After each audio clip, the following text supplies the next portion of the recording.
Hello friends, आज हम civics के नेक्स्ट के क्वेश्चन देखेंगे। हम चैप्टर नंबर 4 कर रहे थे। हमारे चैप्टर का नाम क्या था? संस्थाओं के कामकाज। ठीक है, हम इसके इंपॉर्टेंट क्वेश्चन देख रहे थे। हमने पहले इसके 25 क्वेश्चन देखे थे। ठीक है, इंपॉर्टेंट क्वेश्चन। आज हम उसकी नेक्स्ट क्वेश्चन देखेंगे। ठीक है, हम टोटल 50 क्वेश्चन कवर करेंगे इस चैप्टर में। 26 क्वेश्चन देख लेते क्या है कि किस कारण संसद के सभी फैसले राष्ट्रपति की मंजूरी के बाद लागू होते हैं। ठीक है, अब पूछ रहे हैं कि ऐसा क्या कारण है कि संसद के जितने भी फैसले होते हैं ना राष्ट्रपति की मंजूरी के बाद ही लागू होते हैं। देख लेते क्या आंसर है कि भारत का राष्ट्रपति भी संसद का हिस्सा होता है, हालांकि वह दोनों सदनों में से किसी भी सदन का हिस्सा नहीं होता। ठीक है, इसलिए संसद के सभी फैसले राष्ट्रपति की मंजूरी के बाद ही लागू होते हैं। मतलब क्यों होते हैं? क्योंकि जो हमारा राष्ट्रपति होता है ना, वो सदन के मतलब दोनों में से किसी का भी सदस्य नहीं होता, इसीलिए ना मतलब राष्ट्रपति की ही मंजूरी के बाद जितने भी फैसले होते हैं लागू होते हैं। उसके बाद नेक्स्ट क्वेश्चन क्या कह रहा है कि किसी लोकतांत्रिक देश में कार्यपालिका के कितने सदन हैं। ये बहुत इंपॉर्टेंट क्वेश्चन है। जो हमारे किसी भी लोकतांत्रिक देश में जो कार्यपालिका के ना 2 सदन होते हैं। ठीक है, पहला होता है राजनीतिक कार्यपालिका और दूसरा है हमारा स्थायी कार्यपालिका। ठीक है, राजनीतिक कार्यपालिका में क्या होता है कि जो जनता द्वारा एक खास अवधि के लिए निर्वाचित लोगों को मतलब राजनीतिक कार्यपालिका कहते हैं। जैसे कि अगर हम एग्जाम्पल है तो जितने भी मंत्री परिषद है, ठीक है, वो हमारे राजनीतिक कार्यपालिका में आ जाते हैं। ठीक है, और हमको पता है कि जितने भी मंत्री होते हैं ऑलमोस्ट वो मतलब जनता द्वारा चुने जाते हैं और वो खास अवधि के लिए होते हैं। जैसे कि हमने पहले बताया था, प्रीवियस वीडियो में मैंने बताया था कि जो हमारी एक राज्य संसद जो हमारी संसद है दो पार्ट हैं, राज्यसभा और लोकसभा। ठीक है, राज्यसभा और लोकसभा के अवधि कितनी होती है? 5 से 6 वर्ष होती है। ठीक है, फिर क्या है कि यहाँ पे वही अवधि मतलब कि उनकी एक अवधि होती है, निश्चय अवधि होती है कि यहाँ भी मंत्रियों की अवधि होती है कि 5 के वर्ष के बाद ये हट जाएगा या फिर मतलब जनता के ऊपर वो तो निर्भर करता है। नेक्स्ट क्या था हमारा? स्थायी कार्यपालिका। स्थायी कार्यपालिका में क्या इसमें क्या है कि जिन्हें लंबे समय के लिए नियुक्त किया जाता है, मतलब कि स्थायी कार्यपालिका में कोई भी है उसको लंबे समय के लिए नियुक्त करा जाता है। जैसे कि एग्जांपल है तो जितने भी IAS IPS ऑफिसर होते हैं वो हमारे स्थायी कार्यपालिका में आते हैं। नेक्स्ट है सिविल सर्वेंट या नौकरशाह किसे कहते हैं। अब हमसे पूछ रहे हैं सिविल सर्वेंट या नौकरशाह क्या होते हैं। नौकरशाह यहाँ पे जितने भी IAS IPS ऑफिसर हैं उनको यहाँ पे कहा गया है। क्या आंसर है कि लोक सेवाओं में काम करने वाले लोगों को सिविल सर्वेंट या नौकरशाह कहते हैं। नेक्स्ट क्वेश्चन क्या है? हम ये वाला क्वेश्चन छोड़ देते हैं क्योंकि ज़्यादा इंपॉर्टेंट नहीं है। क्या ये देख लेते हैं कि क्या कारण है कि मंत्री ही सारे फैसले करता है। ऐसा क्या कारण है कि जितने भी फैसले होते हैं वो हमारे मंत्री ही करते हैं। देख लेते हैं क्या है कि किसी लोकतंत्र में लोगों की इच्छा सर्वोपरि है। हम सभी को पता है कि किसी भी लोकतंत्र देश में लोगों की इच्छा है वो सर्वोपरि होती है, खासकर भारत में। उसके बाद क्या है कि मंत्री लोगों द्वारा चुना गया होता है। ठीक है, और इस प्रकार उसे जनता की ओर से उसकी इच्छाओं को लागू करने का अधिकार प्राप्त होता है। अपने फैसले के नतीजे के लिए वह लोगों के प्रति जिम्मेदार होता है, इसलिए मंत्री ही सारे फैसले करते हैं। यहाँ आंसर में बता दिया क्योंकि जो मंत्री होता है ना लोगों को द्वारा चुना गया होता है। ठीक है, उसे जनता की ओर से जितनी भी इच्छा है ना उसको लागू करने का अधिकार प्राप्त है, और जो फैसले हैं उसके नतीजों के लिए लोगों के प्रति जिम्मेदार भी होता है, इसलिए मंत्री ही सारे फैसले करता है। नेक्स्ट क्वेश्चन देख लेते हैं। ये वाला भी ज़्यादा इंपॉर्टेंट नहीं है, आगे देखते हैं। राष्ट्रपति किस नेता को ही प्रधानमंत्री नियुक्त करता है। मतलब यहाँ पूछ रहे हैं एक तरह से इस क्वेश्चन में पूछ रहे हैं प्रधानमंत्री की नियुक्ति कैसे होती है। हम सभी को पता है कि जो भी हमारे विधायक की नियुक्ति कैसे होती है, मतलब कि एक तरह से हमको ऑलमोस्ट सबकी पता है। यहाँ पे पूछ रहे प्रधानमंत्री की नियुक्ति करता है, क्योंकि ये तो है नहीं कि प्रधानमंत्री के लिए अलग से वोटिंग होगी। नहीं, क्या होता है कि प्रधानमंत्री की नियुक्ति कैसे होती है? जो लोकसभा की सीटें होती हैं, राज्यसभा लोकसभा, मतलब जब वोटिंग होती है तो जो लोकसभा की सीटें होती है ना जिसमें बहुमत वाली पार्टी होती है, उस बहुमत वाली पार्टी में से ही एक नेता को चुनते हैं जो कि प्रधानमंत्री नियुक्त होता है। ठीक है, आगे क्या है? मंत्री अमूमन किस पार्टी के होते हैं। यहाँ पे पूछ रहे जो मंत्री अमूमन होते हैं वो किस पार्टी के होते हैं। किस पार्टी के होते हैं? जो उसी पार्टी के होते हैं, मतलब कि मंत्री अमूमन उसी पार्टी के गठबंधन के होते हैं जिसे लोकसभा में बहुमत हो। ठीक है, जिसे लोकसभा में बहुमत होते हैं उस पार्टी के ही मंत्री अमूमन होते हैं। उसके बाद नेक्स्ट क्वेश्चन भी बहुत इंपॉर्टेंट है। क्या क्वेश्चन है कि कैबिनेट मंत्री कौन होते हैं। कैबिनेट मंत्री कौन होता है देख लेते क्या है कि कैबिनेट मंत्री सत्ताधारी पार्टी या गठबंधन की पार्टियों के वरिष्ठ नेता होते हैं। ठीक है, क्या होता है? कैबिनेट पार्टी जो सत्ताधारी पार्टी होती है और जो गठबंधन की कोई भी पार्टी है उसके वरिष्ठ नेता होते हैं। यह मुख्य प्रमुख मंत्रालयों के प्रभारी होते हैं। उसके बाद कैबिनेट मंत्री मंत्री परिषद के नाम पर फैसले लेने के लिए बैठक करते हैं।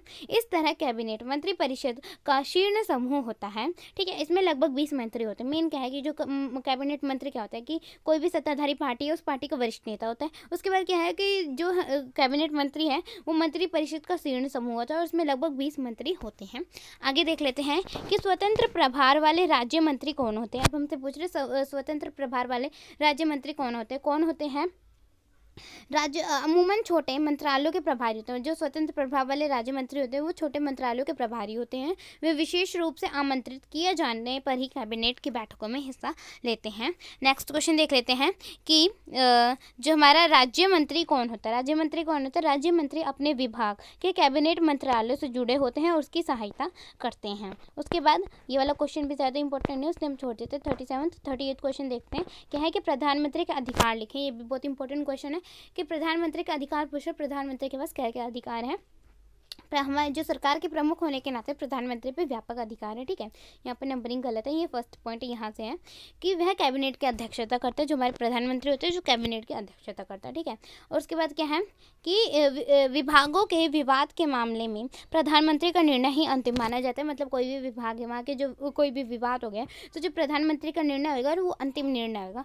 उसके बाद क्या है कि वह विभिन्न विभागों की सामान्य निगरानी करता है। उसके बाद है कि प्रधानमंत्री ही मंत्रियों को काम का विवरण और पुनर्वितरण करता है। लास्ट भी पॉइंट बहुत इंपॉर्टेंट है कि उससे किसी भी मंत्री को बर्खास्त करने का अधिकार है। जो हमारे प्रधानमंत्री है कोई भी मंत्री है उसको बर्खास्त करने का अधिकार रखते हैं। उसके बाद क्या है कि जब प्रधानमंत्री अपना पद छोड़ता है तो उसका इस्तीफा कौन देता है? वो है मंत्रिमंडल। उसके बाद नेक्स्ट है 40th क्वेश्चन है कि भारत के रक्षा बलों का सुप्रीम कमांडर कौन है? भारत के रक्षा बलों का सुप्रीम कमांडर हमारे राष्ट्रपति होते हैं। उसके बाद है ये वाला क्वेश्चन इंपॉर्टेंट नहीं है, हम 42 क्वेश्चन देखते हैं कि राष्ट्रपति किस किस को नियुक्त करता है। अब हमसे पूछे जो हमारे राष्ट्रपति हैं उसको वो किस किस को नियुक्त करते हैं, देख लेते हैं कि वह भारत के जो मुख्य न्यायाधीश होते हैं। ठीक है, सर्वोच्च न्यायालय और जो राज्य के उच्च न्यायालयों के न्यायाधीश, राज्यपालों, चुनाव आयुक्त और दूसरे देशों के राजदूतों आदि को नियुक्त करता है। उसके बाद क्या है कि राष्ट्रपति कौन चुनता है। अब हमसे पूछ रहे राष्ट्रपति कौन चुनता है। हाँ, अभी हमने देखा था कि प्रधानमंत्री मतलब कि प्रधानमंत्री का मेन चुनाव कैसे होता है। हमने देखा कि जो लोकसभा की जिसमें बहुमत होती है उसी में क्या एक सदस्य जो होता है वो प्रधानमंत्री बनता है। तो यहाँ पूछ रहे राष्ट्रपति कौन चुनता है। जो राष्ट्रपति का अब चुनाव कौन करता है कि जो संसद सदस्य और राज्य की विधानसभा के सदस्य हमारे राष्ट्रपति का चुनाव करते हैं। उसके बाद नेक्स्ट क्वेश्चन है कि किस कारण सभी आधुनिक लोकतंत्र में अदालतें विधायिका और कार्यपालिका के अधीन नहीं होती। अब ऐसा क्या कारण है कि कोई भी लोकतंत्र है ना, कोई भी लोकतंत्र देश है जो वहाँ की अदालतें होती है ना, जो विधायिका है ना, देश की विधायिका कार्यपालिका के अधीन नहीं होता। ऐसा क्या कारण है देख लेते हैं।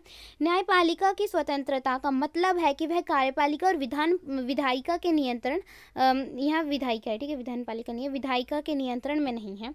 न्यायाधीश सरकार के निर्देश सत्ताधारी पार्टी की मर्जी के अनुसार काम नहीं करते। इसी कारण सभी आधुनिक लोकतंत्र में अदालतें विधायिका और कार्यपालिका के अधीन नहीं है।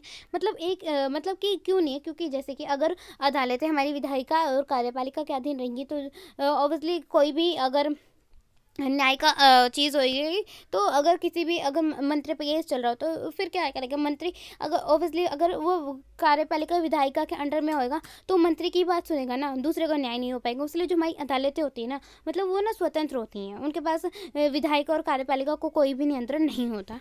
नेक्स्ट क्वेश्चन देखते हैं कि न्यायपालिका किसे कहते हैं। अब हमसे पूछ रहे हैं न्यायपालिका किसे कहते हैं। अगर आपको याद हो तो जो हमने इस चैप्टर के इंपॉर्टेंट क्वेश्चन की पहली वीडियो बनाई है या फिर जो इसके इंपॉर्टेंट पॉइंट्स देखे तो उसके अंदर मैंने बताया जो न्यायपालिका होते हैं वो किसे कहते हैं। उसके अलावा मैंने बताया तो जो न्यायपालिका के 3 अंग है वो भी बताए थे। एक बार मैं दोबारा बता देती हूँ। न्यायपालिका क्या होती है कि देश के विभिन्न स्तरों पर जो मौजूद अदालतें को समूह को न्यायपालिका कहते हैं। ठीक है, और जो न्यायपालिका होती है हमारे देश में 3 तरह की है। एक सर्वोच्च न्यायालय है, उसके बाद उच्च न्यायालय है, उसके बाद जो जिला स्तरीय न्यायालय होते हैं। और सर्वोच्च न्यायालय की बात करें तो हमारे देश में एक ही सर्वोच्च न्यायालय है और जो हमारे उच्च न्यायालय है वो अलग अलग राज्यों के हिसाब से और जिला स्तरीय उसके बाद न्यायालय आता है। उसके बाद नेक्स्ट क्वेश्चन देख लेते हैं कि भारतीय न्यायपालिका में संपूर्ण देश के लिए कौन कौन से न्यायालय होते हैं। कौन से? भारतीय न्यायपालिका में संपूर्ण देश के लिए सर्वोच्च न्यायालय, राज्यों में उच्च न्यायालय, ठीक है, उसके बाद जिला न्यायालय और स्थानीय स्तर पर स्थानीय स्तर के न्यायालय होते हैं जो कि मैंने अभी पहले आपको बताया। उसके बाद क्या है कि राष्ट्रपति सर्वोच्च न्यायालय और उच्च न्यायालय के न्यायाधीशों को किसकी सलाह से नियुक्त करते हैं। जो राष्ट्रपति होते हैं, जो हमने अभी पढ़ा कि जो राष्ट्रपति होते हैं सर्वोच्च न्यायालय और जो उच्च न्यायालय होते हैं उनके न्यायाधीशों की नियुक्ति करता है, लेकिन वो किसकी सलाह पर नियुक्त करता है? वो प्रधानमंत्री की सलाह पर करता है। उसके बाद नेक्स्ट क्वेश्चन में पूछ रहा है कि जनहित याचिका किसे कहते हैं। बहुत इंपॉर्टेंट क्वेश्चन है। जनहित याचिका किसे कहते हैं? क्वेश्चन क्या है कि सरकार की कार्यवाही से जनहित को ठेस पहुंचाने पर कोई भी अदालत जा सकता है, ठीक है। इसे जनहित याचिका कहते हैं, ठीक है। मतलब जनहित मतलब किसी भी जनहित जनता के जो हित को ठेस पहुंचाता है तो उसको अदालत मतलब कोई भी अदालत जा सकता है अपनी मांग को लेकर, उसे ही हम जनहित याचिका कहते हैं। नेक्स्ट क्वेश्चन है कि सर्वोच्च न्यायालय देश में किसको नियंत्रित करता है। जो हमारे सर्वोच्च न्यायालय है वो देश में किसको नियंत्रित करता है, न्यायिक प्रशासन को। उसके बाद लास्ट क्वेश्चन है ये हमारा कि दुनिया की सर्वाधिक प्रभावशाली न्यायपालिकाओं में से एक न्यायपालिका कौन सी है। मतलब दुनिया की जो बहुत सारी न्यायपालिका, हर एक देश में अलग अलग न्यायपालिका है, लेकिन उनमें से जो प्रभावशाली न्यायपालिकाओं में से ऐसा कौन सा न्यायपालिका है, वो है भारत की न्यायपालिका, ठीक है। यहीं पे जो हमारे क्लास 9 के चैप्टर नंबर 4 सिविक्स के संस्थाओं के कामकाज के जो इंपॉर्टेंट क्वेश्चन है ख़त्म होते हैं। अभी के लिए थैंक यू। कैसी लगी वीडियो कमेंट सेक्शन में ज़रूर बताना। Thank you.